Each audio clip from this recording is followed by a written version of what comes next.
প্রধানমন্ত্রী তারেক রহমান নাকি বলেছেন যে ইসরায়েল ধ্বংস হোক, একদমই গুজব। যখন আসলে আন্তর্জাতিক রাজনীতিতে এরকম একটি অস্থিতিশীল অবস্থা তৈরি হয়েছে, আমাদের দেশে মাত্রই নতুন সরকার গঠন হলো, বিএনপি ক্ষমতায় আসলো, ঠিক সেই মুহূর্তে যখন বাংলাদেশের প্রধানমন্ত্রীকে নিয়ে এ ধরনের একটি মিথ্যা গুজব ছড়ানো হচ্ছে, আন্তর্জাতিক পরিমণ্ডলে আসলে কি ধরনের প্রভাব পড়তে পারে বলে আপনি মনে করছেন? দেখুন, আমি এই যে আমাদের যিনি বর্তমানে মাননীয় প্রধানমন্ত্রী, তাকে নিয়ে একটি গুজব ছড়ানো হয়েছে। আপনি যদি খেয়াল করুন যে গত 1.5 বছরে যে অন্তর্বর্তীকালীন একটি সরকার ছিল, ওই সময় আপনি নিশ্চয় দেখেছেন যে আন্তর্জাতিকভাবে আমাদের দেশকে কেন্দ্র করে, বিশেষ করে ওই সময় যিনি সরকার প্রধান ছিলেন তাকে কেন্দ্র করে বেশি অনেক রকমের এরকম গুজব আমরা পার্শ্ববর্তী একটি দেশের মানে অনেকগুলো মিডিয়াতে দেখতাম। তো আমি ব্যক্তিগতভাবে মনে করি যে আন্তর্জাতিকভাবে এটা খুব বেশি প্রভাব পড়ার সুযোগ নাই, কিন্তু আমাদের দেশের মধ্যে যেহেতু আমরা এখানে প্রচুর, এখানে দেখেন ছোট একটি দেশ, 18 কোটি মানুষ, এখানে কিন্তু এক ধরনের ভুল বার্তা দেশের মানুষের কাছে এক ধরনের ভুল বার্তা যেতে পারে। আপনি যেটি বলছিলেন যে আন্তর্জাতিক ভাবে বা আমাদের যদি ধরুন যে আমেরিকাতে আমাদের অনেক প্রবাসী বাংলাদেশি রয়েছে, তাদের কাছে অনেক রকম মানে ভুল বার্তা যেতে পারে। কিন্তু আমি মনে করি যে এই যে অপতথ্য বা ডিসইনফরমেশন, এই মুহূর্তে এই যে ডিজিটাল প্রযুক্তির যুগে বা ডিজিটাল প্ল্যাটফর্মের যুগে কিন্তু মানে সবচেয়ে বড় একটি চ্যালেঞ্জ হয়ে গেছে। আপনি জানেন যে আমাদের সাম্প্রতিক সময় যে একটি জাতীয় নির্বাচন হয়েছে, এই নির্বাচনকে কেন্দ্র করে আমরা দেখেছি যে এক ধরনের কুচক্রী মহল বলবো বা এক ধরনের মানে রাজনৈতিক ভাবে ফায়দা হাসিল বলতে পারেন, বা একটা দেশের মধ্যে এক ধরনের অস্থিরতা তৈরি করার উদ্দেশ্য হতে পারে। মানে এক একটা পক্ষের এক এক রকম উদ্দেশ্য। সেই জায়গা থেকে আমরা দেখেছি যে এই ধরনের অনেক ডিসইনফরমেশন মানে এসছে, এবং আমরা সাকসেসফুলি যে মানে আমরা এই চ্যালেঞ্জটা উত্তরণ করে একটা ভালো নির্বাচন আমাদের দেশে হয়েছে। আরেকটি বিষয় দেখুন যে আমরা যদি সাম্প্রতিক সময় দেখি, আমরা একটি পরিসংখ্যান দেখছিলাম 2025 সালে বাংলাদেশে প্রায় 30% উপরে যে ভুয়া খবর ছড়ানো হয়েছে, মানে আগের তুলনায়। আর আপনি আরেকটি জিনিস দেখেন যে আমরা যে সমস্যাটা প্রায় ফেস করি বাংলাদেশে, আপনি দেখবেন যে কোনো একটা ভুয়া খবর ছড়িয়ে, এরকম ডিসইনফরমেশন ছড়িয়ে কিন্তু আমাদের দেশে একটা সাম্প্রদায়িক উত্তেজনা তৈরি করার অপচেষ্টা করা হয়। এবং এইটাকে কেন্দ্র করে আমরা দেখেছি অনেক সময় আমাদের সংখ্যালঘু ভাইরা যারা রয়েছেন বা সংখ্যালঘু সম্প্রদায়ের মানুষের উপরে আক্রমণ হতে দেখেছি। তো এখন মানে এই যে আমরা যে এক ধরনের এই গুজবের মধ্যে বা অপতথ্যের মধ্যে আছি, এটা কিন্তু আমাদের একটু আসলে চ্যালেঞ্জ তৈরি করেছে। কিন্তু আমি বলবো যে আমাদের যে মেইন স্ট্রিম মিডিয়া, এই মেইন স্ট্রিম মিডিয়ার কিন্তু এখন গুরুত্ব বাড়ছে এটার কারণে। দেখেন, এই যে আমরা সোশ্যাল মিডিয়ার কথা বলছি, ইউটিউব বলেন বা ফেসবুক, টুইটার, যেটি বলেন না কেন, এটা তো একটা মানে একেবারে রেগুলেটেড কোনো একটা মানে মিডিয়া প্ল্যাটফর্ম নয়, যে কারণে যে যার মতো ইচ্ছা মতো ব্যক্তিগতভাবে কাউকে আক্রমণ করে সাইবার বুলিং সেটা করা হচ্ছে। আবার কারোর কোনো উদ্দেশ্য হাসিলের জন্য আমরা দেখেছি যে গত 2024 সালে যদি আপনি দেখেন যে 5 আগস্টের যে একটা বাংলাদেশের ছাত্রদের একটা গণঅভ্যুত্থান হলো, ছাত্র জনতা, এরপরে কিন্তু আমরা দেখেছিলাম যে দেশের বাইরে, আমি শুরু করেছিলাম যেভাবে যে পার্শ্ববর্তী একটি দেশের অনেক মিডিয়া কিন্তু বাংলাদেশকে কেন্দ্র করে এক ধরনের গুজব সারাক্ষণ।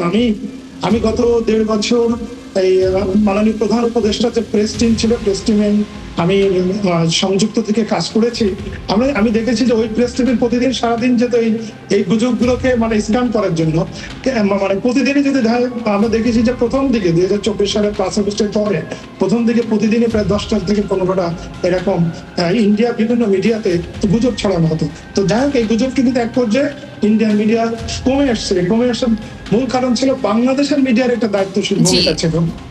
দায়িত্বশীল ভূমিকা বলতে আমি বলবো যে আমরা সত্যের বা বাংলাদেশের মিডিয়াগুলো এক ধরনের সত্য প্রকাশ করেছিল। আমি বলছি যে আপনি গুজবের এগেনস্টে যদি বেশি সত্য তথ্য, বস্তুনিষ্ঠ তথ্য প্রচার করেন, তাহলে গুজবটি একরকম ভাবে মানে কি বলা যায় যে অনেকটাই মানে আমরা সেটা থেকে সেই চ্যালেঞ্জটা মোকাবিলা করতে পারি। জি জি, রাশিদুল ইসলাম, আপনি যেমনটি বলছিলেন যে 5 আগস্টের পর থেকে বিভিন্ন ধরনের গুজবের মাত্রা বোধহয় আরেকটু বেশি বেড়ে গেছে, এবং নতুন সরকার গঠনের পর তো এই সরকারকে একটু নিচু করে দেখানোর জন্য বিভিন্ন ধরনের গুজব ছড়ানো হচ্ছে। এই সকল বিষয় নিয়ে কথা বলবো এবং প্রতিকারগুলো আপনার কাছে জানতে চাইবো। যেমনটি আপনি বললেন যে 5 আগস্ট 2024-এর 5 আগস্টের পর থেকে গুজবের মাত্রা বোধহয় কিছুটা বেড়েই গেছে, এবং আরেকটি বিষয় খুবই লক্ষণীয় যে নির্বাচনের পরও কিন্তু সরকারকে নিয়ে বিভিন্ন ধরনের গুজব ছড়ানো হচ্ছে। যেমন আমরা একটি প্রতিবেদনে যেমনটি দেখতে পেলাম অংশে যে তৃণমূল আওয়ামী লীগ নামের একটি পেজে সেখানে বলা হয়েছে যে সরকার গঠনের পর কেন মানুষ মেট্রো রেল থেকে ঝাঁপ দিয়ে মারা যাচ্ছে। বিষয়টি সম্পূর্ণ একটি ডিপ ফেক ভিডিও। এই বিষয় নিয়ে আপনি কি বলবেন? ধন্যবাদ আপনাকে। আসলে দেখুন, আমি আগে যেটি বলছিলাম যে একটি সূচক্রিয় মহলে বলবো, যারা আসলে উদ্দেশ্য হচ্ছে দেশে এক ধরনের সামাজিক অস্থিরতা তৈরি করা বা রাজনৈতিক ফায়দা হাসিল করা। যে কারণে মানে আমরা যদি দেখেন, আপনি যেমনটি বলছিলেন 2024 সালের 5 আগস্টের পরে আমরা দেখেছিলাম যে 2024 সালের 5 আগস্টের আগে যারা বাংলাদেশের রাজনৈতিকভাবে ক্ষমতায় ছিলেন তাদের পক্ষ থেকে কিন্তু অনেক এই যে মানে এআই জেনারেটেড ভিডিও প্রচার বা এক ধরনের এই যে গুজব ছড়ানো হতো, এটার কি উদ্দেশ্য ছিল যে দেশের মধ্যে একটা অস্থিতিশীলতা তৈরি করা বা সামাজিক অস্থিরতা তৈরি করা। আমি বলবো যে এখনো তাই সরকারের এগেনস্টে এই ধরনের একটা অপতৎপরতা রয়েছে। আপনি যদি দেখেন যে এখন যেহেতু ইরান মানে মধ্যপ্রাচ্যে একটা যুদ্ধ চলছে এবং বৈশ্বিক একটা সংকটও রয়েছে, এই প্রেক্ষাপটে জ্বালানি তেলের তো বৈশ্বিকভাবে জ্বালানি তেলের এক ধরনের সংকট তৈরি হয়েছে বাস্তবতা। কিন্তু দেখেন বাংলাদেশে কিন্তু এই মুহূর্তে অন্তত সরকার থেকে বারবার বলা হচ্ছে যে অন্তত চলমান যে এই মার্চ মাসে কিন্তু জ্বালানির কোনো সংকট হবে না, মানে পর্যাপ্ত পরিমাণ জ্বালানি তেল মজুত রয়েছে বা সাপ্লাই চেইনে রয়েছে। এরপরেও দেখেন যে জ্বালানি তেল সংকট এরকম একটি কেন্দ্র করে কিন্তু গুজব ছড়ানো হচ্ছে, যে কারণে কিন্তু মানুষের মধ্যে এক ধরনের প্যানিকও, অনেক মানুষ বিশ্বাস করে এক ধরনের প্যানিক দেখা যাচ্ছে, যে কারণে আমরা দেখছি যে পেট্রোল পাম্প গুলোতে হুড়োহুড়ি বাড়িয়ে এটা কিন্তু সবকিছু এক ধরনের অস্থিরতা তৈরি করার একটা মানে পরিকল্পনা তো নিশ্চয় আছে। এই জন্য আমি বলবো যে সরকারকে কিন্তু এখানে যারা গুজবটা ছড়াচ্ছে তাদেরকে শনাক্ত করে আইনের আওতায় আনতে হবে এবং দৃষ্টান্তমূলক শাস্তি দিতে হবে। আরেকটি বিষয় দেখুন যে আমরা যে এই যে গুজব যে ছড়ানো হয়, যে এই যে ফ্যাক্ট চেকের যে বিষয়টা, এটা কিন্তু সরকারের জায়গা থেকে বাড়াতে হবে যাতে দ্রুত ফ্যাক্ট চেকটা করা যায়। তারপর গুজব, আমি যেটা আগেই বলছিলাম যে গুজব সৃষ্টিকারীদের আসলে আইনের আওতা আনতে হবে এবং তাদের বিরুদ্ধে একটা কঠোর বার্তা দেবে। আরেকটি বিষয় আমার কাছে মনে হয় যে আমাদের দেশের মানুষের কিন্তু যে মানে তথ্য চেক করার তো অভ্যাসটা নাই। এই জন্য আমাদের একটা মিডিয়া লিটারেসি যেটি মানে তথ্য সত্যতা যাচাই করা, এই জায়গাতে সরকার বলেন আমরা যারা মানে সাংবাদিক নাগরিক সমাজ সবারই কিন্তু দায়িত্ব আছে যে সাধারণ মানুষকে আরেকটু কঠোরভাবে পদক্ষেপটা নেওয়া দরকার বলে আমরাও মনে করি। রাশেদুল ইসলাম, আমার ছোট্ট আরেকটি প্রশ্ন রয়েছে আপনার কাছে। আপনি যেহেতু বললেন যে আপনি ইন্টারিম গভর্নমেন্টের সময় তাদের কিছু বিষয়ে কাজে যুক্ত ছিলেন এবং আপনি এই ধরনের গুজবগুলো যেন না ছড়ানো হয় বা যতটুকু কমানো যায় এই বিষয় নিয়েও আপনি কাজ করেছেন।